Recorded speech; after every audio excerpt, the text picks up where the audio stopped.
এখন তো আমার বয়স ৮৩ বা ৮৪, ৮৫ হতে পারে। বারবার এ কথা বলেছি আগেও। এখন মোটামুটি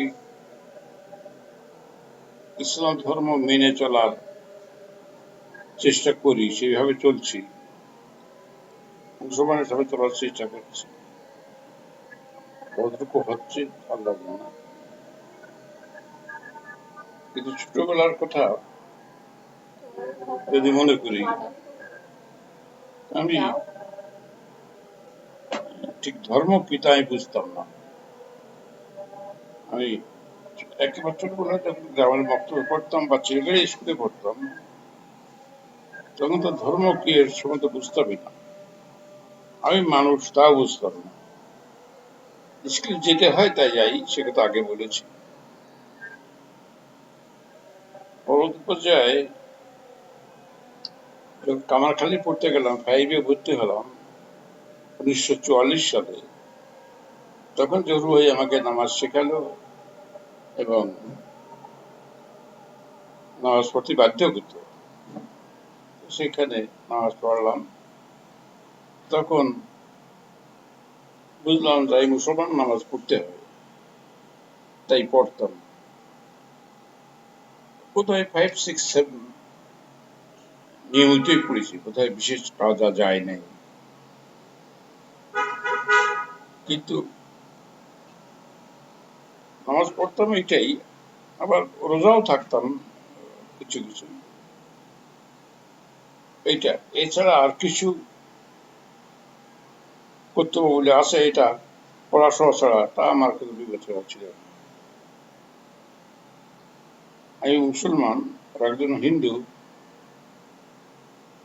ওরা জানতাম যে ওরা হিন্দু আমরা মুসলমান, এইটা। কিন্তু কি তফাৎ, ওরা প্রতিভা পূজা করে এটা দেখি, কিন্তু ধর্ম সম্বন্ধে পরিষ্কার আমার কোনো ছিল না, এখনো খুব একটা নাই। তা যাই হোক, আমি তারপরে হুগলি জেলায় গেলাম পড়তে, সেখানেও নামাজ পড়তাম। এই যেগুলা সেটা সেখানে আমি একজন মানুষ, এইটাই। মুসলমান হিসাবে আমাকে এটা করতে হবে, এটা হিন্দু হিসাবে ওটা ওর সঙ্গে তফাৎ, এটা আমার মনের ভিতর জোরে কাজ করতো। যখন সুযোগ হয়েছে বা প্রয়োজন হয়েছে, আমি যে কোনো হিন্দু বাড়ি বা যে কোনো লোকের বাড়িতেই খেয়েছি বা যারা করেছে সব। হিন্দু বলে কোনো তফাৎ আমি করি নাই। খ্রিস্টানদের সঙ্গে তো যোগাযোগ ছিল না, হয় নাই তখন। তারপরে সেখানে যাই হোক, পরে কলেজে পড়েছি, ফরিদপুর আনন্দ কলেজে। তখন পাকিস্তান হয়ে গেছে, পাকিস্তান মুসলমানদের দেশ, এটা একটা আলাদা পরিমাণ এখানে সৃষ্টি হয়েছে দেখলাম। তখন আমরা দেখলাম যে আমরা মুসলমান, আমাদের দেশ এটা পাকিস্তান, আর ওইদিকে যেটা সেটা ভারত, ইন্ডিয়া, এটা ওটা হিন্দুস্তান। তখন ভারত কথা হচ্ছে কি, সাধারণভাবে তো আলোচিত হিন্দুস্তান, এরা পাকিস্তান, ওটা হিন্দুস্তান, এটাই বলা হয়। এখন যখন ভারত বলা হয় তখন তা বলা হয়, ওটা হিন্দুস্তান বলা হয়, ওটা হিন্দুদের জায়গায় হিন্দুস্তান। তাহলেও এখানে যারা হিন্দু আছে তাদের এখানে থাকার অধিকার নেই, তাদের এখানে অধিকার কম, এইটা আমার ভিতর চিন্তায় কোনো সময় আসে নাই, কোনোদিন ঢোকে নাই। এইভাবেই ছিলাম। পরবর্তী পর্যায়ে যখন সেন্ট গ্রেগরি কলেজে পড়েছি, সেটা তো খ্রিস্টান রোমান ক্যাথলিক ইনস্টিটিউশন, সেখানে তো ফাদাররা তো রোমান ক্যাথলিক, তারা আমাদের ধর্মের ব্যাপারে কোনো ইন্টারফেয়ার করতেন না। তখন আমি ওই নামাজ পড়তাম ওই রেগুলার। তার পরবর্তী জীবনে এসে নামাজ, কিছু আছে নামাজ কিছুই করি নাই, পরে আবার এসে করেছি ইত্যাদি। এত কথা বললাম আমি, মূলত আমি খুব একটা ধার্মিক লোক তা না। আবার আমি নাস্তিক, তাও বোধ হয় না। এটা মনের ভিতরে ছিল, একজন সৃষ্টিকর্তা আছেন, তার ক্ষমতা অসীম, তার দয়াতেই আমরা আছি, এরকম একটা বোধ সবসময় সচেতন ছিল। তো এই সঙ্গে সঙ্গে একটা জিজ্ঞাসা ছিল, যেহেতু সবাইকে বানাইছেন, কিন্তু কিছু হিন্দু, কিছু মুসলমান, কিছু খ্রিস্টান, কিছু শিখ, কিছু ইত্যাদি নানা রকম, এটা হলো কি করে? তা কি করে হলো সেটার কোনো অনুসন্ধান অবশ্য করি নাই, এখন একটু একটু করতে চেষ্টা করি। তো যাই হোক, আমার কাছে মনে হতো সবসময় আমি মানুষ, এইটাই। ছোটবেলায় আমার দাদা বলতেন যে মিথ্যে কথা বলবো না এবং অন্যায় কাজ করবো না, অন্যায়কে সহ্যও করবো না, এটা উনি বলতেন। আমার ফাদার কোনোদিন, ওই সময় কোনোদিন কিছুই বলেননি আমাকে। পরবর্তী পর্যায়ে যখন এই যে স্বেচ্ছাপুরে সম্মেলন হাই স্কুল করি বা এই পর্যায়ে এসে যখন বিভিন্ন সামাজিক রাজনৈতিক কাজের সঙ্গে জড়িত হতাম, তখন দু এক সময় গল্পের আকারে বিভিন্ন একটু একটু বলতেন যে না, এটা করবার চেষ্টা করতে হবে। ধর্মীয় ব্যবধান, হিন্দু মুসলমান, এইটা নিয়ে উনি কোনো কথা বলেন নাই, আমার তখন মনে আসছে। সেই জন্য এইভাবে আমার ভিতরে একটা চিন্তা ছিল ছোটবেলা থেকেই, যে আসলে আমি মানুষ, পাশে যেসব মানুষ আছে, পারলে তাদের একটু ভালো করতে হবে, পারলে তাদের একটু ভালো করতে হবে। এই অনুভূতিটা কিভাবে আসলো, এটা খুব ভালো আমার স্মৃতিতে নাই। যখন আমার প্রাইমারি স্কুলে 6-7 বোধহয় পড়ি, তখন এক সময় দেখলাম যে আমাদের পাড়ার মসজিদটা কাঠে পুড়ে যাওয়ার। মসজিদ করেছিলেন আমাদের পূর্বপুরুষ এবং এখানে পাড়ার বিশেষ সাহেবরা, আমাদের ইয়ে এই 3 গ্রুপ চেষ্টায় কাজীরা, মিয়ারা এবং বিশেষ সাহেবরা এরা মিলে করেছে। তাদের সবারই উত্তরপুরুষ ছিলেন, আমার দাদা ছিলেন, আমার আব্বা ছিলেন, আমার নানা ছিলেন, আমার মামারা ছিলেন, বিশেষ সাহেবদের ছেলেরা সব ছিলেন। এদের পাল্লা করতে করতে ঠেলাঠেলি বা দলাদলির জন্য মসজিদটা পুড়ে যাচ্ছিল। তখন আবার আমি নামাজ পড়তাম, আমি, আবু ভাই, এরা সব আতর বিশ্বাস কি খেয়াল হলো আমার যে মসজিদটাকে ঠিক করতে হবে। এটা আমি আগে বলেছি। তখন ওই পাড়ায় জোনপুরের দেওয়ার কাজ করে টাকা আয় করে মসজিদটা সমান করেছি, রিপেয়ার করেছিলাম। তখন কাঠের কুটি দিয়ে, কাঠের আড়া দিয়ে, বেড়াটা দিয়ে ঠিকঠাক করে করেছিলাম। এটা আমি খুব ধার্মিক লোক সেই চিন্তায় না, তো এটা মনে হয়েছিল যে একটা, এটা তো সবাই নামাজ পড়ে, এখানে তা পড়ে যাচ্ছে, কেউ পড়ে না, এটা করেছিলাম। এক সময় তারপরে আর কিছু করি নাই। তারপরে তো আমরা খেতে যখন পড়েছি সেখানে কিছু করি নাই। হুগলিতে যেখানে ছিলাম সেখানে তেমন কিছু করি নাই। যখন স্কুলে পড়ি, আনন্দ কলেজে ইন্টারমিডিয়েট যখন পড়লাম, সে সময় সে সময় গ্রামে গ্রামে, হ্যাঁ, এটা বলতে ভুলে গেছি, যখন ওই মসজিদের কাজ করলাম, তখন শুধু বালক সমিতি নামে একটা সমিতি করেছিলাম, তাদের সেই ভিতর দিয়েই ওইটা করেছিলাম। তারপর যখন কলেজে পড়ি,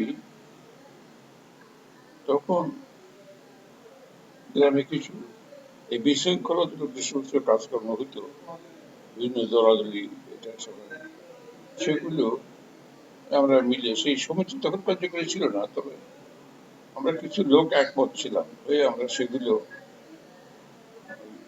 মিটিং মতো করে সংশ্লিষ্ট সবার সঙ্গে কথা বলে মীমাংসা করে দিতাম। এটা আমার মনে হতো, আমার উত্তর কাজ হতো এইটা, যে তখন গ্রামে তখন আমি একমাত্র কলেজে লেখাপড়া করি, আর কেউ স্কুলে কেউ পড়ে না। আমি মাত্র কলেজে পড়ি। আমার এই জন্যই বোধহয় মনে হতো যে আমার একটা দায়িত্ব আছে, আমার এটা করা উচিত। এবং সেই জন্য আমি ডাকলে ইয়াং যেসব যারা ছিল তারা আসলো এবং আমার কথা অনুযায়ী কাজ তারা করার চেষ্টা করলো। সেই সুযোগটা নিয়ে আমি কিছু ইয়ে করতাম। তারপরে যেহেতু ডিগ্রিতে পড়ার সময় সেন্ট গ্রেগরি কলেজে দিনে চাকরি করতাম, রাতে পড়তাম। আমার পড়াশোনা খরচ দেওয়ার মতো কোনো সুযোগ ছিল না আমার পরিবারে। সেটা ভিন্ন প্রসঙ্গ, অন্য কোনো সময় হয়তো বলেছি নাকি সামনে বলবো। তো চাকরি করতাম আর সন্ধে night college, saint Gregory college, ওখানে পড়তাম। সেটাও বোধহয় আগে এক জায়গায় উল্লেখ করেছি। সেখানে তখন আমার মনে হলো, তখন কবি কাজী নজরুল ইসলাম পীড়িত, খুব খারাপ অবস্থা তখন। তখন এটা তো 51-এর কথা, 51-এর কথা। ওনার চিকিৎসার জন্য তখন আমরা ইয়ে করলাম, উদ্যোগ নিয়ে স্কুলে আমাদের কলেজে একটা নাটক করলাম। ওই কুষ্টিয়ার আলী রেজা ছিল, আগরতলা কেসে আসামি হয়েছিল আলী রেজা। আলী রেজা আমরা একসময় পড়তাম, আমরা প্রধানত আলী রেজা এবং আমি উদ্যোগটা প্রধানত করে নাটক করলাম। ডাকঘর নাটক করে কত টাকা হলো, সেই টাকাটা তখন ডিস্ট্রিক্ট ম্যাজিস্ট্রেটের কাছে জমা দেওয়া হলো। তখন সেক্ষেত্রে কিভাবে নজরুল ইসলামের সাহায্য তহবিলে গিয়েছিল কি যায় নাই সে কথা অবশ্য জানি না, কিন্তু আমরা দিয়েছিলাম, ডিস্ট্রিক্ট ম্যাজিস্ট্রেটের কাছে জমা দিয়েছিলাম। এই কাজটা আমার মনে হয়েছে যে করা উচিত। কাজী নজরুল ইসলাম তো বিশিষ্ট কবি, বিদ্রোহী কবি, আমাদের রবীন্দ্রনাথের পরে যে যে নামটা উচ্চারণ হয় কাজী নজরুল ইসলাম, আমাদের কিছু করা উচিত, এটা আমার মনে হয়েছিল, এটা করেছিলাম।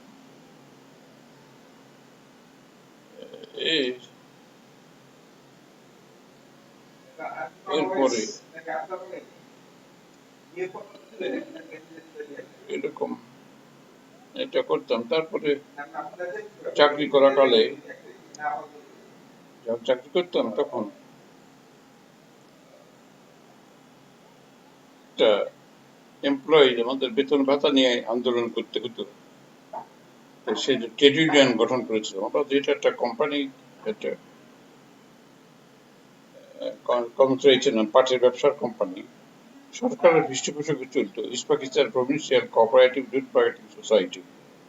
এইটা গভর্নমেন্টের টাকায় পৃথক ব্যবসা চলতো, এটা আমি অন্য জায়গায় উল্লেখ করেছি অতীতে। তো সেখানে টাকা পয়সার ব্যবসা হতো, আমরা কর্মচারী ছিলাম 100-150, কিন্তু আমাদের বেতন রাজনীতির ব্যাপারে কোনো তেমন কিছু করা হতো না, কোন রকম করে চালানো হতো।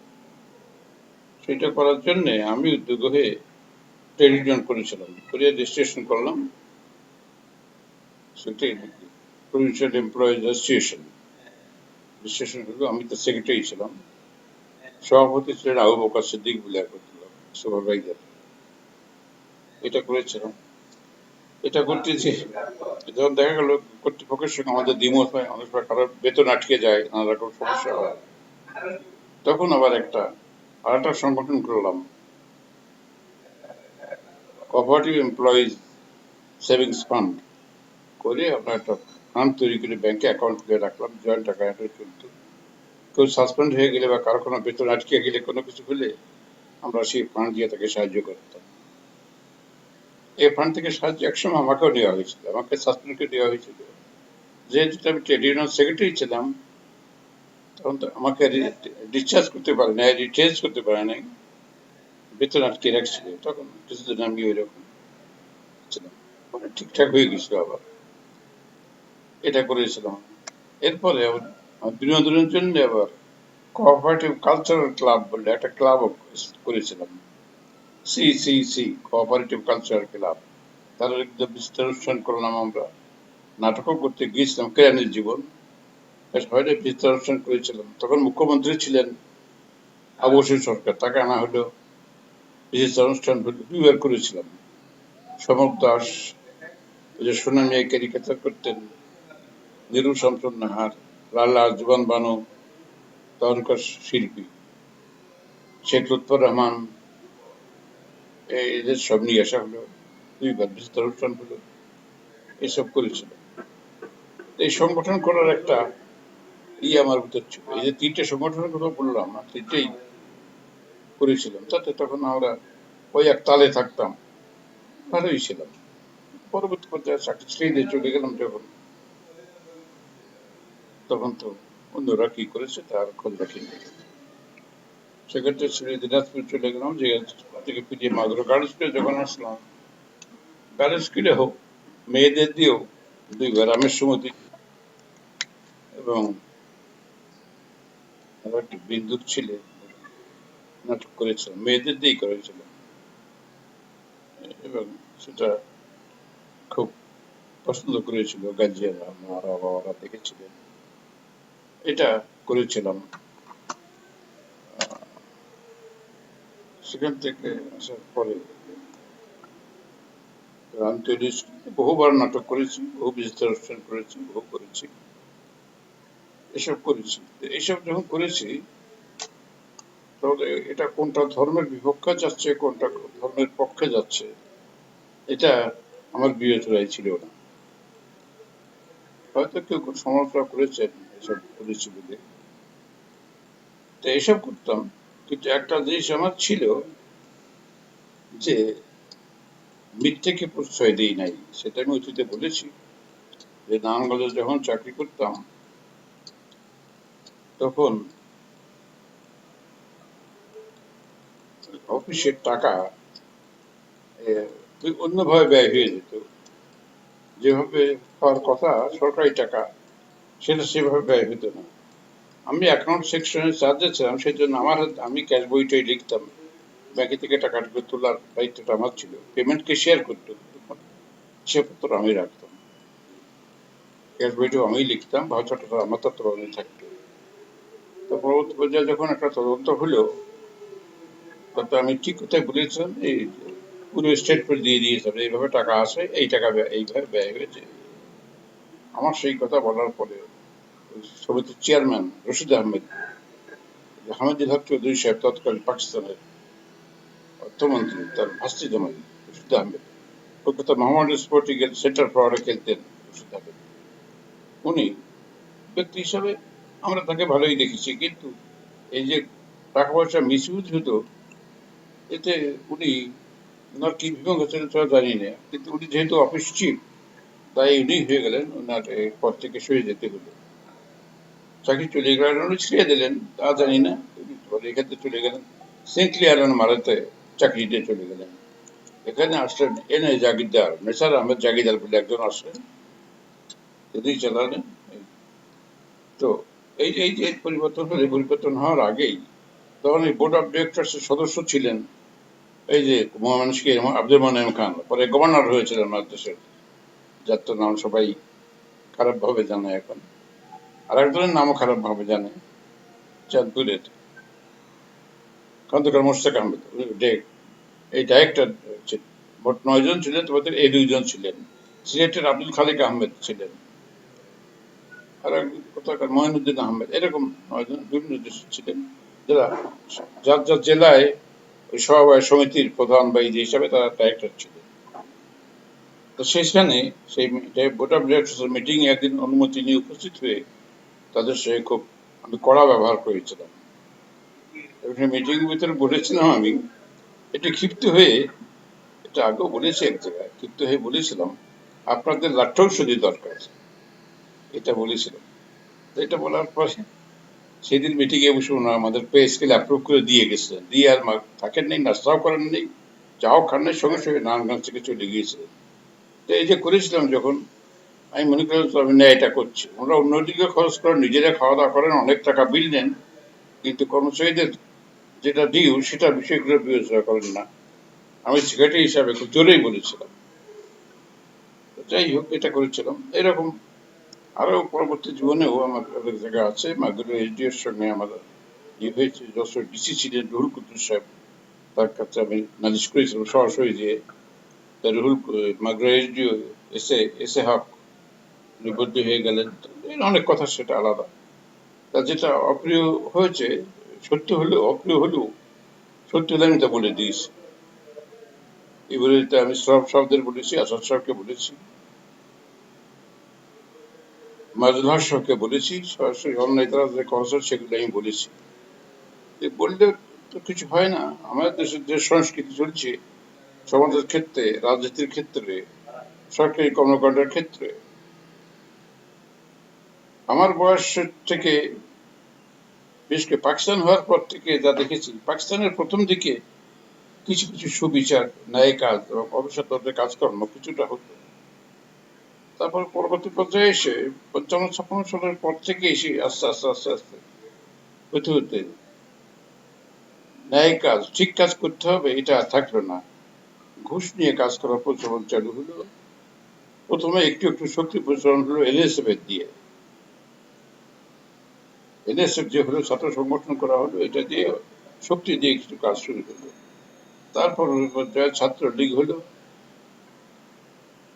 তারপরে মুক্তিযুদ্ধ হলো, দেশ স্বাধীন হলো।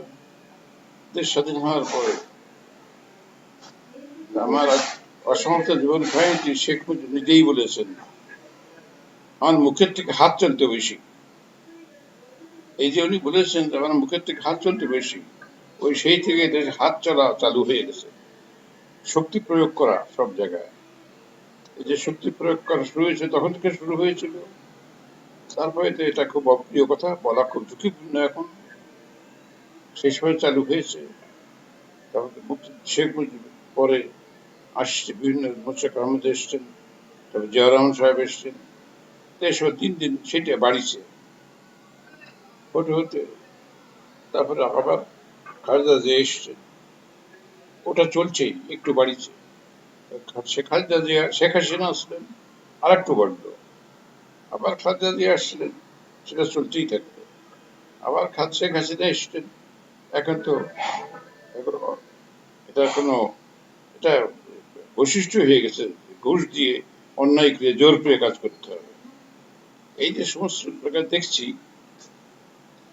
ছোটখাটো কথাগুলো বলতে ভুলে যাচ্ছি, মনে আসছে না, এই বড় আগে কথাটাই বললাম। সমাজে আমি দেখছি ন্যায় কাজ করা, ঠিক কাজ করা, ঠিক কথা বলা, যোগ্য লোককে যোগ্য জায়গায় দেওয়া, এইটা আমার যতক্ষণ থেকে একটু বুঝতে শিখেছি বলে মনে করি। সমাজের কাজ দেখেছি, সরকারের কাজ দেখেছি, রাজনৈতিক দলের কাজ দেখেছি, সমাজসেবা সংগঠন, রেড ক্রস কাজ করে, এই যে এরা সব যতটা কাজ করে। আরো অন্য কোনো সংগঠন যেমন আছে, যে লায়ন্স ক্লাব আছে, এই যে নানা রকম সংগঠন নামে আছে, সেবামূলক সব, সব জায়গায় দেখি নম্বরে খরচ হয়ে যায় সব, মূল খরচটা খুব কম। আত্মীয় এবং আত্মজন এদের উপকারের জন্য সবাই কাজ করে। যোগ্যতা বিচারে কোনো কাজ হয়, এটা শতকরা 10 ভাগও হয় কিনা আমার সন্দেহ। তো সেই জন্যে এই যে এত কথা বলছি, এই জন্যে আমি প্রথাগত ধর্ম যেটা, সেটা খুব জোর দিয়ে কোনোদিনই মানি নাই।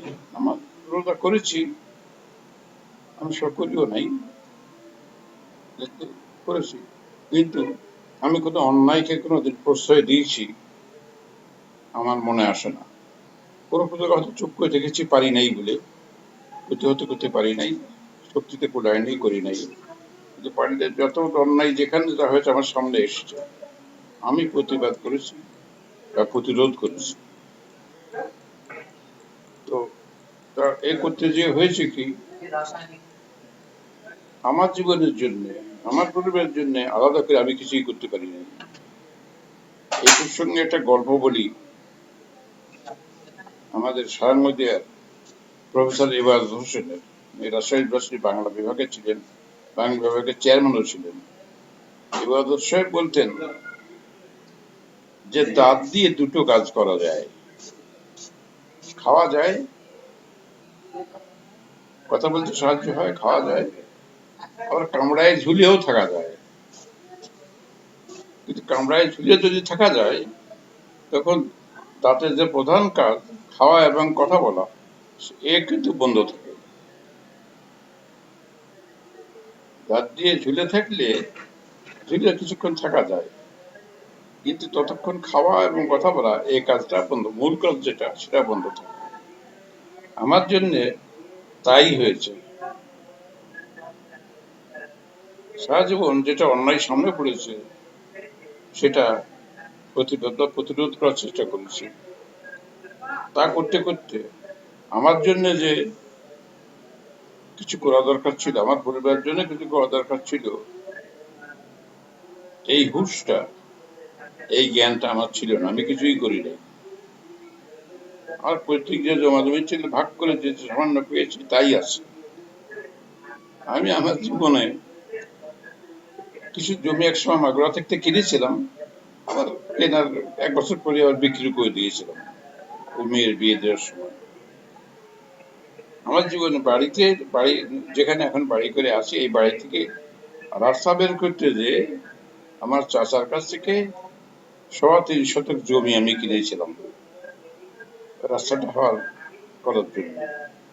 এই আমি জমি কিনেছি আমার জীবনে, 3.25 শতক জমি। তাছাড়া আমি আমার জন্য কোনো জমি আমি কিনি নাই। বাড়িতে পুকুর দেওয়ার সময় একটা জমি কিনেছিলাম, সেটা সমস্ত পরিবারের জন্য।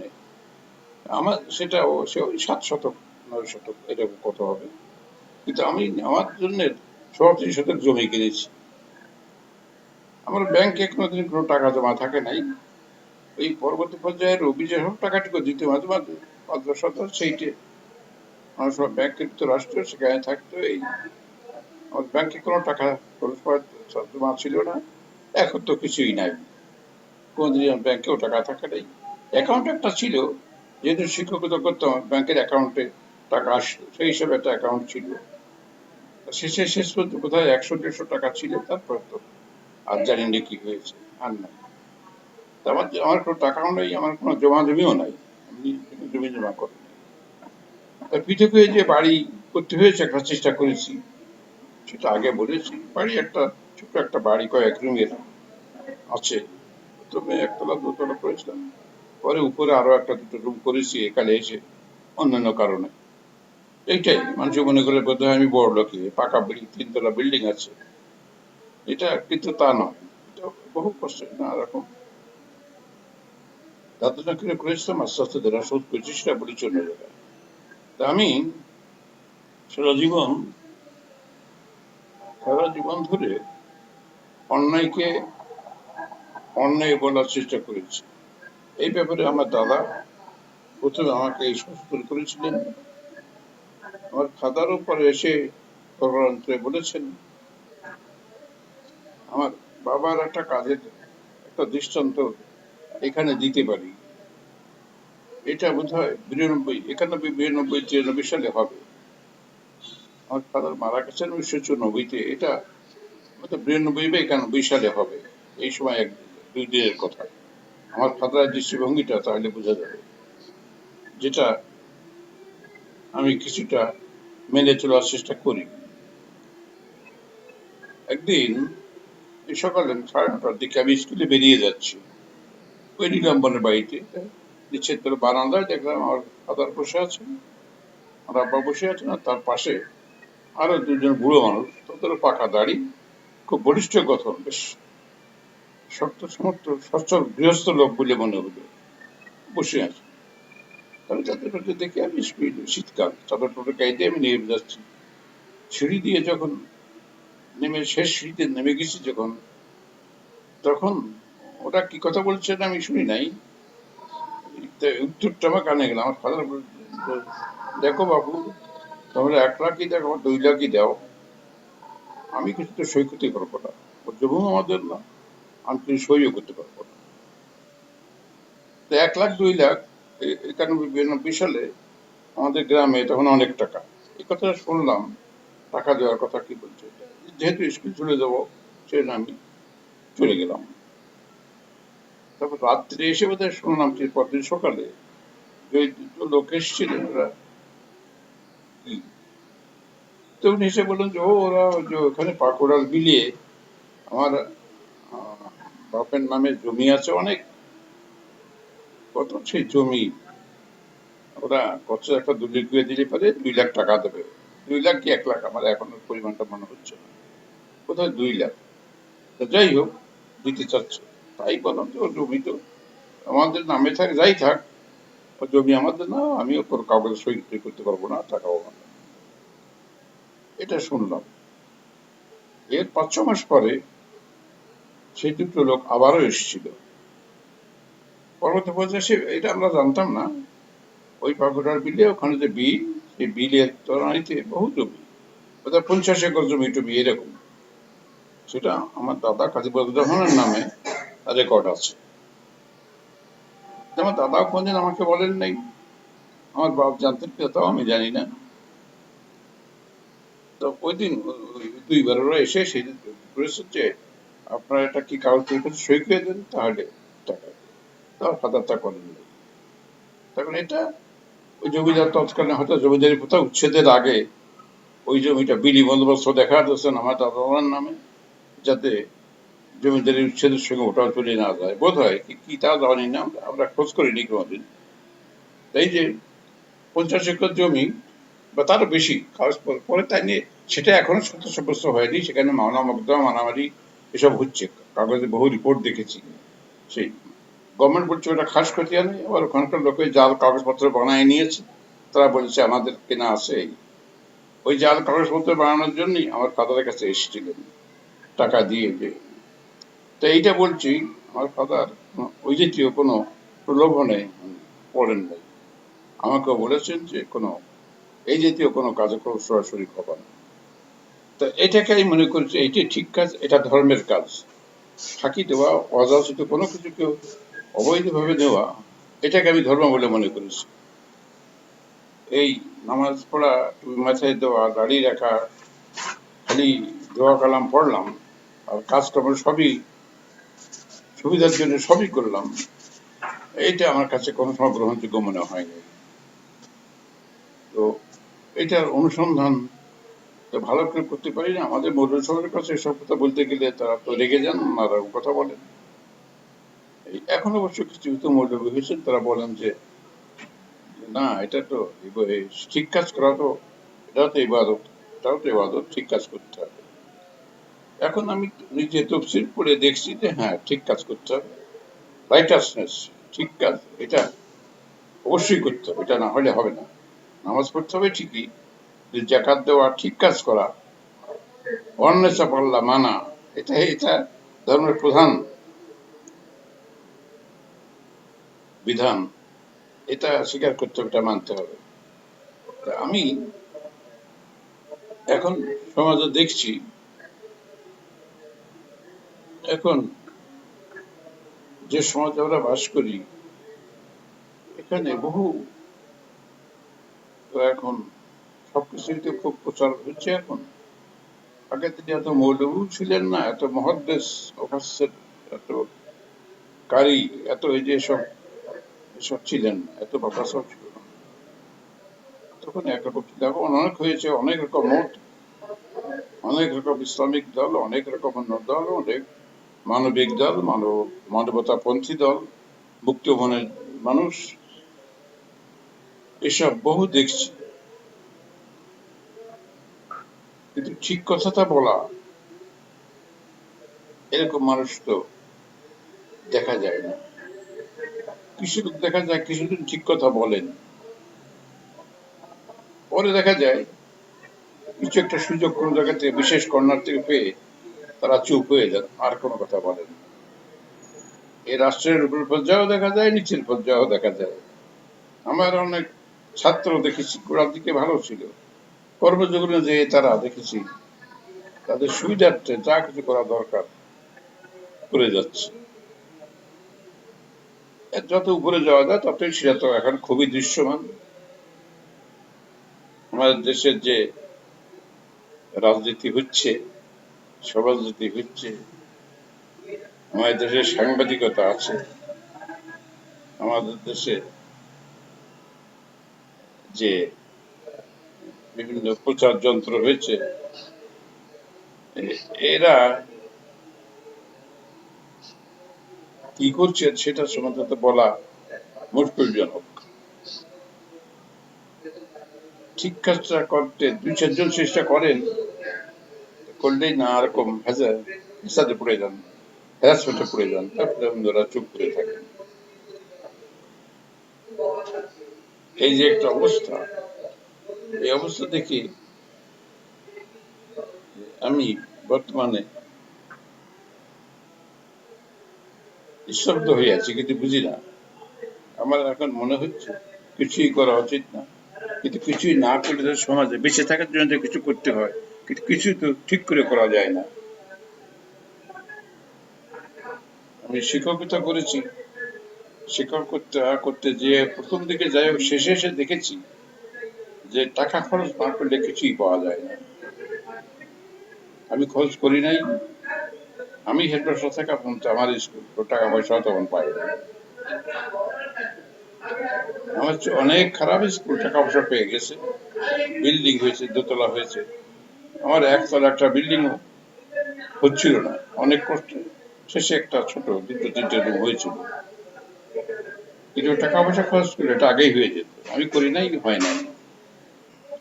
শিক্ষক শিক্ষকতা জীবনে তাই দেখে এসেছি। বেঁচে থাকার জন্য শেষ পর্যন্ত এসে এখন আমি একটা যে বাচ্চাদের স্কুল করে চালাচ্ছি জীবিকার জন্য, প্লে নার্সারি স্কুল করে ছোট বাচ্চারা আসেন, সেখানে মহিলা টিচাররা আসেন, এইভাবে যে টাকা হয় তা দিয়ে আমার আল্লাহ তার ভিতরে দিন চালাচ্ছে। যদি সেটা কোনো কারণে বন্ধ হয়ে যায়, তাহলে আমার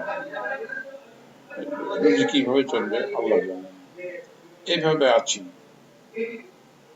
এই প্রতিষ্ঠান করার জন্য শিক্ষা বিভাগের সঙ্গে যোগাযোগ করব, অন্য কোনো কর্তৃপক্ষের যোগাযোগ করব, এটা আমার রুচিতে আসে। যে কোনো কর্তৃপক্ষের কাছে যদি কিছু করার জন্য যাই, সেখানেই টাকা পয়সা দিতে হবে, সাধারণত কোনো কিছুই করা যাবে না। এই জন্যে আমি কিছু করতে পারি নাই। যে এলোমেলো ভাবে এইসব কথাই বলছি, আমার ভিতরে একটা শুরু করেছিলাম যে আমি কোনো ধার্মিক লোক না, নাকি অধার্মিক লোক, তাও আমি বুঝি না। এখন 11 সালে হজ করে এসছি। এই হজ করতে যেও আমার একটা ঘটনা ঘটেছে, সেটা এখানে উল্লেখ করি। যশোরের একজনের মাধ্যমে হজ করতে যাওয়ার বিষয় ঠিক করা হল, আমাদের পরিচিত এক লোকের মাধ্যমে।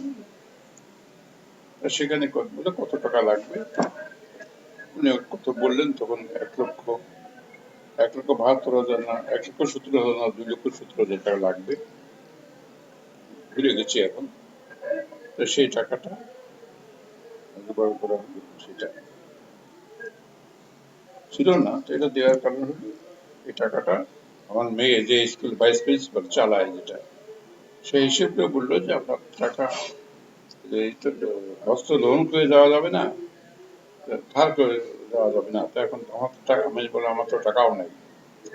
তা আমি তাকে জিজ্ঞেস করলাম যে আচ্ছা দেখ, হিসেব করে ওরা বললো যে আপনি যান হজে, আপনি তো বেতন এতদিন দেন নাই, এখন আমাদের কিছু টাকা আছে, আপনার এরিয়ার বেতন দিয়ে দিই, সেই টাকাতে আপনি যান। আমি ওদের বললাম যে দেখো তো তাহলে আমার ঠিক বেতন তো নেই নাই, এরিয়ার বেতন কত টাকা দেওয়া যায় হিসেব করে দেখো। তো ওরা হিসেব করে দেখে পরদিন বললো ওই যে টাকা লাগবে, এই 1,70,000 না 2,70,000, ও বলছে যে এই টাকাটা লাগবে, এই টাকাটা আমরা দেওয়া যায়, 1,70,000 বা 2,70,000, এই টাকাটা আমরা এরিয়ার দেওয়া যায়। তখন আমার ছেলেকে বললাম যে তুমি যশোরে টেলিফোন করে জানো যে তাদের কত টাকা হলে আমাকে নিয়ে যেতে পারে। কি আল্লাহর কি খেয়াল, ঠিক ওই টাকাটা তারা বললো যে এত টাকা লাগবে, ঠিক যে টাকাটা আমি পাবো ওরা দিতে পারে, ঠিক সেইটাই। তখন আমি ওদের বললাম যে দেখো এটা তো আল্লাহ তরফ থেকে আবার কম হয়ে গেছে, যে টাকাটা লাগে সেই টাকাটাই তোমরা দিতে পারো, তো আল্লাহর কম হয়েছে, তাহলে ঠিক আছে, আল্লাহ যদি ইয়ে থাকে আমি যাবো, ইয়ে বললাম। ঠিক আছে, টাকাটুকু দিয়ে দিলাম তাদের। তো তারা বলল যে আপনি ওখান থেকে ঢাকায় থাকে, ঢাকা হাউস অফিসে যোগাযোগ করে আপনার ইনজেকশন দিতে হবে, হেলথ সার্টিফিকেট একটা, ওইটা নিয়ে নেন। আমরা দু একদিন পর পরই ঢাকাতে অফিসে ওই টেলিফোন করে আমার ছেলে যে এরকম টিকে দেওয়া, সার্টিফিকেট দেওয়া, এটা কখন হবে। কয়েকদিন টেলিফোন করলো, তারা কে উত্তর দিল তারা যে না, ওটা এখন শুরু হয়নি, দেরি আছে। আমরা কিছু করিনি, বসে আছি। এরপরে একদিন যশোর থেকে টেলিফোন আসলো যে আপনার আর সার্টিফিকেট নেওয়া লাগবে না, আপনার সার্টিফিকেট নেওয়া হয়, আমরা এখান থেকে নিয়ে নিয়েছি। আমাকে বললাম, এটা কি করে হলো? আমি তো ইঞ্জেকশন টিকা নিই নাই, সার্টিফিকেট কি করে নিলাম? বললো চলো আমরা ম্যানেজ করে ফেলেছি এখানে, আর আপনার লাগবে না, আমরা চুপ করে থাকেন, আমরা কিছু লাগবে না। আমার ভয়ানক খটকা লাগলো। আমি আমার ছেলে মেয়েদের বললাম, দেখো আমি এই চৌধুরীর সঙ্গে হজ করতে যাবো না। তাহলে এই কাজ আমাকে যদি যাওয়ার সময় আপনারা জিজ্ঞেস করেন যে আপনি টিকা ইঞ্জেকশন নিয়েছেন কিনা, তখন আমি কি বলবো? আমি তো নেই নাই। তাহলে এইরকম মিথ্যের উপর ভিত্তি করে আমি এদের সঙ্গে হজ করতে যাবো না। তারপর দিন আমি আমার ছেলের সাথে করে হজ ক্যাম্পে গেলাম, যে দেখলাম যে সেখানে রীতিমত দেওয়া হচ্ছে, লাইন দিয়ে একবারে টিকা ইঞ্জেকশন দিচ্ছে। অথচ কারা টেলিফোন করছে এখান থেকে, তারা হজ অফিস থেকে উত্তর দিয়েছে না, সেটা শুরু হয়নি। সেখান থেকে খুব সহজেই টিকা ইঞ্জেকশন নিয়ে যেতে পারলাম, সার্টিফিকেটও পেয়ে গেলাম, হয়ে গেল। পরে দেখা গেল এখনো আমার কাছে আছে এই দুটো সার্টিফিকেট, একটা যশোর থেকে ওরা সংগ্রহ করেছে, আর একটা এখানে। এই যে হজ ব্যবস্থাপনা যারা যে মডেল বা যারা এটা করলো, এটা দৃষ্টান্ত আমি এই জন্যই বললাম, হজ করতে যাচ্ছি আমি এবং তারা নিয়ে যাচ্ছেন শুরুতেই মিথ্যা দিয়ে, সার্টিফিকেট না, ইঞ্জেকশন না নিয়ে। ইঞ্জেকশন যদি না নেই তাহলে আমি আক্রান্ত হতে পারি, আর আমি আক্রান্ত হলে পরে আমার থেকে আবার অন্যরা আক্রান্ত হবে, সমস্ত ব্যাপারটাই তো নষ্ট হয়ে যেতে পারে, করে দিতে পারি আমি। আমার নিজের তো বিপদ হতেই পারে, আমার দিয়ে অন্যরাও হবে। তারা এই কাজটা করেন, এটা ধর্মের চেয়ে এখানে ব্যবসাটা বড় হয়েছে। আমি একটা দৃষ্টান্ত দিলাম, পরে হজ করতে যেয়ে সেখানেও দেখেছি, সেখানে যারা আমাদেরকে নিয়ে গিয়েছিলেন, যাদের সাথে গেছিলাম, তাদের কাছে আমার মনে হয়েছে ব্যবসায়ী প্রধান। আমরা যে তাদের সাহায্য নিয়ে গেছি, বিশেষ করে আমি সেই গ্রুপের ভিতরে আমি সবচেয়ে বুড়ো ছিলাম। বলে যে ভদ্রলোক তিনি অবশ্য আমাকে সাহায্য করেছিলেন, নিয়ে যেতেন, সেইটা করেছিলেন, কিন্তু যা করেছেন তার চেয়ে আর একটু অন্য যাদের প্রশ্রয় গিয়েছিলাম তাদের আরো কিছু কর্তব্য ছিল, তা করে নাই। আমি করতে যেয়ে খুব কষ্ট পেয়েছিলাম। আল্লাহ ছিল, আল্লাহর সাহায্য ছিল বলে পথে 2 বার পড়ে গিয়েছিলাম যখন অজ্ঞান মতো হয়ে। তো এই অবস্থায় যিনি আমাকে নিয়ে গিয়েছিলেন, এই অবস্থায় আমাকে ফেলা তার উচিত ছিল না। যিনি আমাকে চিনতেন, জানতেন যে আমি কি ধরনের চলাফেরা করি, এই বয়স, কিন্তু তার শুধু ব্যবসাটাই দেখেছেন, আমার অবস্থাটা বিবেচনা নেন নাই। এটা একটা দৃষ্টান্ত আমি দিলাম ধর্মের ক্ষেত্রে। শিক্ষাক্ষেত্রের একটা কথা বলি, এটা 1987 সালে, এটা কিন্তু নিন্দনীয় ব্যাপার হয়ে যাচ্ছে, শুধু খারাপ কথা তুলে ধরছি, এটা ভালো দেখা যায় না, কিন্তু তবুও ওটা একটা বললাম। আমি যে পেশায় থেকেছি সেখানে কি আছে সেই কথাটা আমি বলছি। 1987 সালে যে আমরা খুলনা ডিভিশনের বেস্ট স্কুল হিসাবে জাতীয় পুরস্কার পেয়েছিলাম, এখানে আসলে শিল্পকলা একাডেমিতে একটা অনুষ্ঠান হলো, তখন শিক্ষামন্ত্রী আমাদের একটা টাকা দিলেন স্কুল বেস্ট স্কুল হিসাবে, একটা বড় কাপ দিলেন, আর আমাকে একটা টাকা দিলেন, 25,000 টাকা একটা পুরস্কার দিলেন। সেই চেকটা নেওয়ার জন্য পরদিন ডিডিপিআই অফিসে গেলাম, শিক্ষা ভবনে গেলাম, আমি আর হাফেজ মাইনুদ্দিন আমার সঙ্গে ছিল। ওখানে গেছি, ডেপুটি ডাইরেক্টর তার সামনে বসে আছি, উনি ওনার সামনে বসে আছি। স্কুলে, গ্রামের স্কুল আমরা পুরস্কার পেয়েছি, জাতীয় পুরস্কার পেয়েছি, ওরা ভালো করেছি।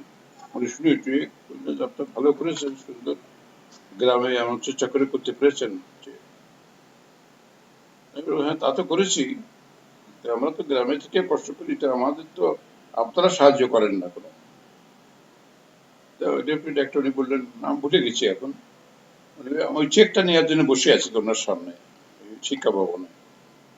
তা আমি বললাম যে, আপনারা তো আমাদের সাহায্য করেন না, তারপরে আমরা তো কিছু করতে পারি না, খুব অসুবিধা। আমাদের ঘর বাড়ি নাই, টিনের ঘর ছাপড়া, তার ভিতরে ক্লাস করি, এরকম শিক্ষক পাই না। শিক্ষক পান না কেন? আমার 769 জন ছাত্র আছে এখন, সেই সময়ের কথা বললাম, 87 সালে। কিন্তু আমার শিক্ষক আছেন বোধ হয় 11 জন না 12 জন, কয়জন আছে শিক্ষক। আমার তো আরো কিছু শিক্ষক দরকার, নাহলে তো তার শিক্ষক চালানো যায় না। তা তো আমরা পাঠালে আপনারা তো শিক্ষক মঞ্জুর করেন না, দেন না।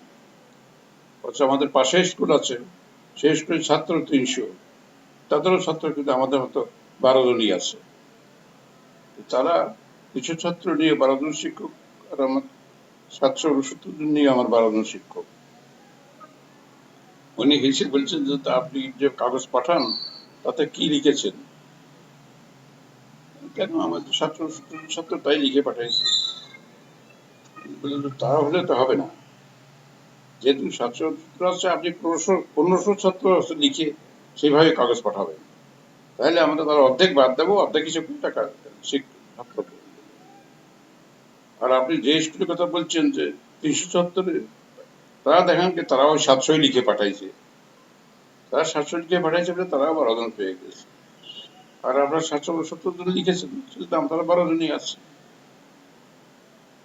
এই যে ঘটনাটা উনি বললেন আমাকে 87 সালের কোন তারিখে এটা। এই যে একটা ঘটনা বললাম, ডেপুটি ডাইরেক্টর তিনি নিজে জানেন যে সংখ্যা বাড়ায় লিখে থাকে, সংখ্যা বাড়ায় লেখে, সেটা দেখার কোনো ব্যবস্থা নাই।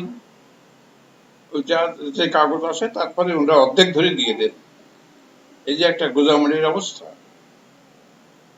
শিক্ষা ব্যবস্থা কি করে হবে? বর্তমানে শিক্ষা ব্যবস্থা, শিক্ষামন্ত্রী সাহেব অনেক কিছু করছেন, এটা উনি কি করতে চাচ্ছেন আর বাস্তবে কি হচ্ছে এসব নিয়ে অনেক কথা আছে, সেসব এখন না। তা আমি যেটা শুরু করেছিলাম, সারা জীবন ধরে একটা, প্রথম থেকে বুঝি না, এই পরবর্তী পর্যায়ে এসে দেখছি আমার কর্মজীবনের যে সমস্ত ঘটনা আছে সেগুলো যদি উল্লেখ করি তাহলে আমি জেনারেলাইজ করে ফেলতে পারি বোধ হয়, যে অন্যায় করলে পৃথিবীতে সুবিধে হয়, ন্যায় করলে সুবিধা হয় না। আলটিমেটলি অন্যায় করলে সুবিধে থাকে না, সে সুবিধাটা ন্যায় করলে সুবিধাটা যেটুকু থাক সেটুকু ঠিকই থাকে। এটা অবশ্য আমি জীবন দিয়ে দেখছি, অন্যায় করে সাময়িক প্রসার অনেক কিছু সুযোগ সুবিধা করা যায়, আর ন্যায় করলে শেষ পর্যন্ত যে সুবিধা হয়, যেটুকু হয় সেটুকু নিয়ে কোনো কষ্ট হয় না, ঝামেলা হয় না, এটা ঠিক। কিন্তু দুর্বল চিত্ত নিয়ে মানুষ, আমরা তো অত ধৈর্য ধরতে পারি না, ঘুরতে ফিরতে প্রভোকেশন হয় এবং করতে গেলে নিন্দা হয়। আমার কর্মজীবনের আমি যে সমস্ত লোকের টাচে গিয়েছি, কাজে গিয়েছি, আমার ঠিক কাজ করতে সাহায্য করেছেন, যত রকম খুঁটিনাটি কাজ আমি করেছি। সাধারণ লোক, স্কুল মাস্টারি করেছি, গ্রামের জীবনযাপন করেছি, বড় কোনো কাজ তো করতে পারি নাই, ছোট ছোট কাজে গিয়েছি। ছোট ছোট কাজে যে আমি দেখেছি যে আনতেও সুযোগ নেওয়া খুব সহজ, ন্যায়গতভাবে যদি সুযোগ দাবি করা যায় যে এটা আমার পাওনা, আমার এটা পেতে হবে, সেটা পাওয়া খুব কঠিন, পাওয়া যেতেই চায় না।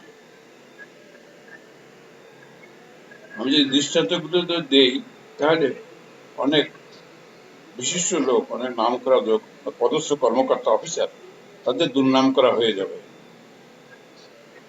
সেই জন্য সেই জাতীয় ঘটনাগুলো আমি আমার স্মৃতি কথা থেকে উল্লেখ করছি না। দু একজন লোকের নাম আমি বলি যারা ঠিক কাজটা করতে সাহায্য করেছিলেন, আর যারা করেন নাই তাদের কথা আর বলবো না। অনেক সে এটা এবাদত সাহেব একটা বই লিখেছেন, প্রফেসর এবাদত সাহেব, আপনার চেয়ে আপন যেজন। তাতে উনি যত লোকের সঙ্গে পরিচয় আছে তাদের কথা উল্লেখ করেছেন, তাদের গুণের কথাগুলো বলেছেন। তো যেহেতু ওনার আর আমার বাড়ি একই এলাকায়, উনি যাদের যাদের চেনেন তাদের অনেক লোককে আমিও চিনি, এবং সেসব লোকের বহু গুরুতর সব দোষ আছে, উনি সেগুলো বলেন নাই, তাদের গুণের কথাগুলো উল্লেখ করে লিখেছেন। আমি প্রশ্ন করেছিলাম যে আপনি যে এইসব লোকের কথা লিখলেন, তা আপনি তো তাদের খালি গুণের কথাগুলো বললেন, তারা যে এই ক্ষতির কাজ করেছে এইসব করে সেগুলো তো দেখেন নাই। উনি এসে বললেন যে দোষের কথা বলতে হয় না, সেই জন্য আমি খালি ভালো কথাগুলো বলছি, দোষ যা আছে সেটা আল্লাহর ব্যাপার, দোষ উল্লেখ করতে হয় না। হ্যাঁ, এটা অবশ্য ঠিক।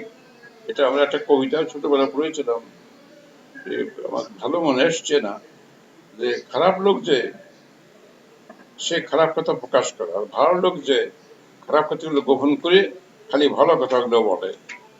সেজন্য আপনি ভালো লোক, শুধু ভালো কথাগুলো বলছেন, খারাপ কথাগুলো বলছেন না। কিন্তু আমি তো খারাপ লোক, আমি যখন কোনো লোকের কথা বলতে চাই, আমি তার ভালোটা যেমন বলতে চাই, খারাপটাও তো বলতে চাই। তাদের সে লোকের মূল্যায়ন তো ঠিক হলো না। লোকে যদি তাকে ভালো লোক হিসাবে চেনে, তাহলে তো মনে করবে সে যেসব কাজ করেছে সব ঠিক কাজই করেছে, কিন্তু সে তো ঠিক কাজ করে নাই, অনেক অন্যায় অঠিক কাজ করেছে। তাকে আপনি ইবাদতকে আপনি সার্টিফিকেট দিলেন যে এরকম তার এই গুণ ছিল, তাহলে লোকে জানবে যে সেই লোক যেসব কাজ করেছিল সেসব কাজ আমরাও করতে পারি। এ কথা উনি উত্তর কি দিয়েছিলেন আমার মনে নাই। এইটা আমার একটা ডাইলেমা রয়েছে। সুজন সুনাম কয় কুনাম ঢাকিয়ে, এই যে একটা কবিতা পড়েছিল ছোটবেলায়, এই জন্য আমার কাছে আমার একটা যে ডাইলেমা রয়েছে কি করা উচিত। তা আমি খুব কষ্টই সচেতন ভাবে আমি সেই জন্য অন্য কারোর নাম উল্লেখ করছি না, কিন্তু সমাজে যাদের কাছে আমার যেতে হয়েছে কর্মক্ষেত্রে, অনেক ক্ষেত্রে আমি দেখেছি তারা খুবই দোষ করেন, ঠিকটা করেন না। অনেক ক্ষেত্রে বেশিরভাগ ক্ষেত্রেই এখন ঠিক কাজ ঠিকভাবে করেন না। কিছু লোক আছে তারা অবশ্যই ঠিক কাজ করেন। আমি ঠিক কাজের একটা দুটো দৃষ্টান্ত দেই। মাগুরা গার্লস স্কুলে যখন আমি হেডমাস্টার ছিলাম, হেডমাস্টার করেছিলেন আমাকে এসে হওয়া কেজরিও সাহেব, উনিই করেছিলেন। পরে ওনার কিছু স্কুলের পুকুরের মাছ মারা, স্কুলের মাঠে তার গরু খেতে দেওয়া, এই জাতীয় কাজ আমি ঠেকাতে গেলে উনি আমার বিপক্ষ হয়ে যান, যে উনি বিপক্ষ থেকে আমাকে তাড়ানোর চেষ্টা করতে লাগলেন। এই যেহেতু অনেক কথা আছে, তখন উনি আমার পক্ষে গেলেন। আমি সরাসরি যে যশোরে যে ডিসি তখন ছিল রুহুল সাহেব, আমি তার কাছে যে ঢুকে সরাসরি আমি এই কথাগুলো মুখে তাকে বললাম। তো উনি আমাকে বললেন যে আপনি ইয়াং ম্যান, আপনি হেডমাস্টার করতে গেছেন এই গার্লস স্কুলে। আমি তাকে বললাম আমি করতে চাইনি, উনি আমাকে এখানে করেছিলেন এই কিছুদিন আগে। এখন ওনাকে এই সমস্ত আন্ডু কাজ করতে দেই নাই বলে উনি বলেন ঠিক আছে যান। আমি দেখবো তা উনি বলেন নাই। কিন্তু তার পরদিনই মাগুরা চলে গেছে সকালে। আমি ঢাকায় যশোর থেকে মাগুরায় বাসে যাব, আমার তো অনেক সময় লেগেছে, আমি যেতে যেতে 12টা 12:30টায় গেছি। আর উনি সকালে উঠে ওনার জিপ নিয়ে চলে গেছেন মাগুরায়, যে এসডিও এসে হক সাহেবকে খুব নিন্দাবাদ করেছেন, করেছেন, বলেছেন যে আপনি ছুটিতে চলে যান এবং বদলি হয়ে চলে যান, এখানে আপনার গেছে ওই দিনই চলে যান ছুটিতে, 10-15 দিন পরে এসে চার্জ দিয়ে চলে যান। যেই কাজ আমি ডিসি সাহেব করেছিলেন, এটা একটা আমি দেখলাম যে একজন ভদ্রলোক ঠিক কাজটা করলেন। আবার আর এক ডিসি সাহেবের কথা আমি বলতে পারি।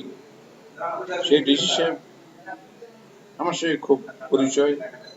তখন আমি রাজনীতির সঙ্গে জড়িত ছিলাম, আমার সঙ্গে বেশি। আমাদের বাড়িতে উনি গেছেন, বাড়িতে খাওয়া দাওয়া করেছেন। তো ডিসির কাছে দরখাস্ত লিখতে হবে, ওনার কাছে কিছু গম এসছে নাকি টাকা এসছে। টাকা এসছে, টাকা এসে উনি বিভিন্ন স্কুলকে ডেভেলপমেন্টের জন্য 2-1 লাখ টাকা দিতে পারেন। সেটা আমি জানতাম না। তো তখন ডিসি অফিসে হেড ক্লার্ক যে ছিলেন, উনি আমাকে খবর দিয়েছেন যে কাজী সাহেব এরকম, ডিসি সাহেবের সঙ্গে তার ভালো সম্পর্ক, আপনি একটা প্রেয়ার দেন, এটা আপনাকে কিছু টাকা দিয়ে দিয়ে দেবো, 2-1 লাখ। আবার তো ঘর বাড়ি নেই স্কুলের। আমি একটা দরখাস্ত লিখলাম। আমি দরখাস্ত লিখলাম বাংলায়, বরাবর জেলা প্রশাসক মাগুরা, এই লিখে দরখাস্ত লিখে দাখিল করে দিয়ে আসলাম। আমি তো জানি যে আমি কিছু বরাদ্দ টাকা পাবোই, আমার স্কুল ভালো না, আমার সেসব হয়েছে। কিন্তু পরে দেখা গেল টাকা তো বিতরণ হয়ে গেছে, আমার কোনো চিঠি আসে না। পরে একদিন অফিসে যেয়ে দেখলাম হেড ক্লার্ক বলেছিল, আর কি বলবো কাজী সাহেব, আমার ডেকে নিয়ে এসে আমি দরখাস্ত দিলাম, অথচ উনি ফাইলটা আমাকে দেখালেন। ফাইলটা দেখি যে আমি যে লিখেছিলাম বরাবর ওই জায়গায় নিচে একটা দাগ দেওয়া, আন্ডারলাইন করা। অন্য সব হেডমাস্টার সাহেবরা দরখাস্ত লিখেছেন, কলেজের প্রিন্সিপালরা লিখেছেন মাননীয় জেলা প্রশাসক মাগুরা। আমি লিখেছি বরাবর জেলা প্রশাসক মাগুরা। যেহেতু আমি মাননীয় লিখি নাই, আমি মনে করি সেই জন্য আমার কোনো বরাদ্দ দেওয়া হয় নাই। আমি জানি সরকারি কর্মকর্তা দ্বারা তাদেরকে মাননীয় বলতে হবে না, ইলেক্টেড রিপ্রেজেন্টেটিভ যারা তাদেরকে মাননীয় বলতে হবে। আমি সেইটাই জানি। আজকাল দেখি সব জায়গায় সবারই মাননীয় লেখে, এটা এখনকার কথা তাই বলবোই না। আমি যেখানকার কথা বলছি সেই সময়ের কথা। ইলেক্টেড লোকদেরকে মাননীয় লেখা হয়তো, এমপি, চেয়ারম্যান, মন্ত্রী, এরা সব। আর সে সচিব পর্যন্ত হলেও মাননীয় লেখার দরকার। সরকারি কর্মকর্তা, the servant of the government, servant of the people, তাদেরকে আমরা মাননীয় লিখব না। আমি এই নিয়ে আমি মাননীয় লিখি নাই, তার ফলে আমি টাকা বরাদ্দ পাই নাই। এই যে ব্যাপারটা আমি উল্লেখ করলাম, আমাদের দেশে এখন ঠিক কাজের কোনো ব্যাপার নাই। অন্য দেশে কেমন তখন জানি না, আমি বাইরে কোথাও জানি নাই। আমি একেবারে কুয়োর ব্যাংক, যেখানে জন্ম সেখানেই বোধ হয় মরে যাবো। এখানে দেখি নাই, শুনি নাই, বইটই টুকটাক যা পড়েছি তাতে যা দেখি।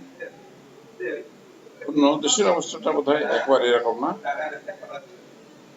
আমি যে দেশে বাস করি, আমার দেশ জন্মভূমি এটা, এখানে যা দেখছি, এখান থেকে জন্ম তাই, কিন্তু এখানে যারা কাজকর্ম যেভাবে হচ্ছে, যে ন্যায়বাদিতা, উচিত, ঔচিত্যবোধ, এসব বিলুপ্ত হয়ে গেছে। ওই যে একটা নাটক করেছিল যে কি আমাদের সুবছর নির্বাসনে, ওইটাই ঠিক কথা। সুবছর সুকর্ম এখন নির্বাসনে আছে, এখানে কিছু নাই। আমার সারা জীবন ধরে আমি যা দেখেছি, আমি একটা বারবার বলছি, আমি খুব জিজ্ঞাসা নিয়ে আছি, আল্লাহ কিভাবে আমাদের পাঠাইছেন, কি করতে পাঠাইছেন। আমি বর্তমানে খুব অনুসন্ধান করার চেষ্টা করি। আরবি ভাষা তো জানি না, বাংলা অনুবাদ বা ইংরেজি অনুবাদ পড়ি, কোরআন শরীফ থেকে বোঝার চেষ্টা করি।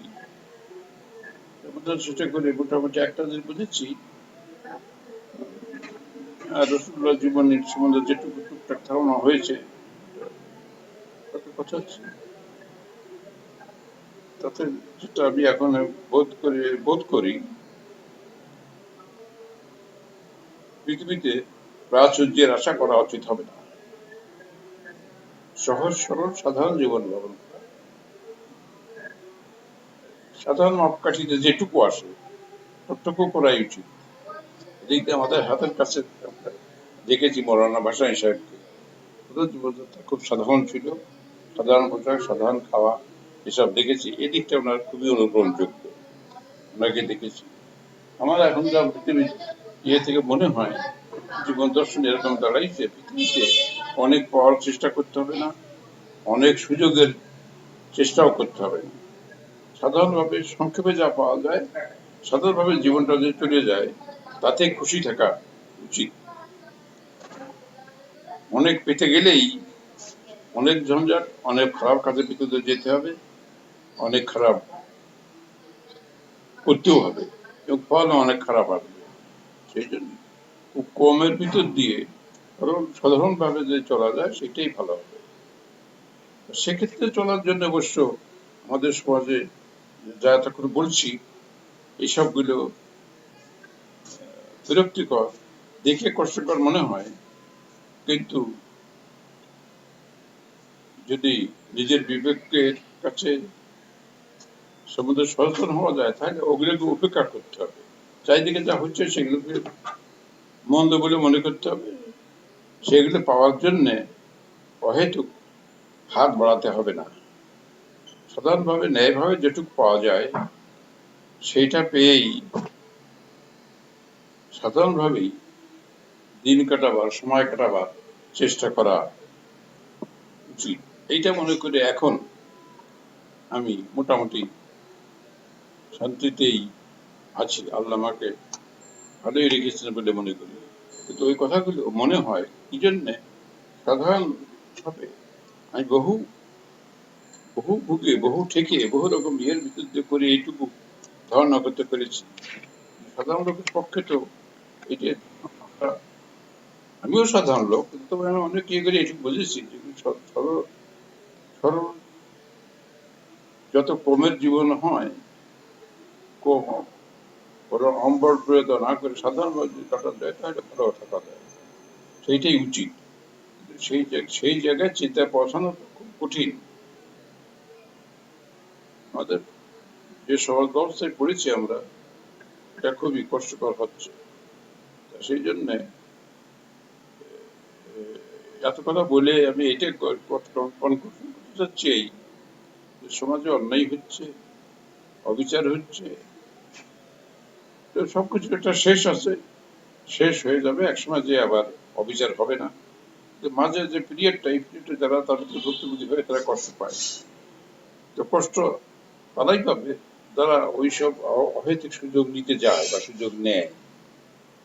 যারা পারে, তাদের তাদের সেন্স আছে, যারা একটা বিবেচনা করতে পারে, তাদের উচিত হবে ওসব দিকে হাত না বাড়ানো, তাহলে জীবনটা সহজ হতে পারে। আমি সেই কথাই যারা এটা পড়বে বা শুনবে তাদেরকে বলতে চাই, অনেক পাওয়ার চেষ্টা করতে যাওয়াটা উচিত হবে না। চেষ্টা করে যেতে হবে সাধারণভাবে, যেটা ঠিকভাবে করতে, যে যেটুকু পাওয়া যায় সেইটুক করার চেষ্টাই করতে হবে। অনেক চারদিকে পাচ্ছে অনেকেই, তা পাক, সেটা পাওয়ার জন্য চেষ্টা করা যাবে না, চেষ্টা করতে হবে না, ঠিকভাবে থেকে চেষ্টা করতে হবে, তাতে যেটুকু পাওয়া যায় সেইটা। আমি সারা জীবন ধরে যা করেছি, যে অনেক বঞ্চিত হয়েছি, অনেক প্রবঞ্চিত হয়েছি, অনেক কিছু হয়েছে, সেগুলো দিয়ে কষ্ট পেয়েছি ঠিকই, এক সময় কিছুই বুঝতাম না। সেই জন্য এই বহু বঞ্চনার ভিতর দিয়ে শেষ পর্যন্ত আমি কিছুটা বুঝতে পারছি যে না,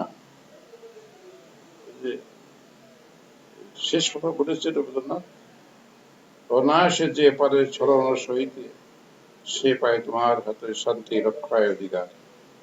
বঞ্চনা, প্রবঞ্চনা সব সহ্য করতে হবে, তাহলেই শান্তি পাওয়া যাবে। এই জন্যে উচিত হবে অনেক পাওয়ার চেষ্টা না করা। সাধারণ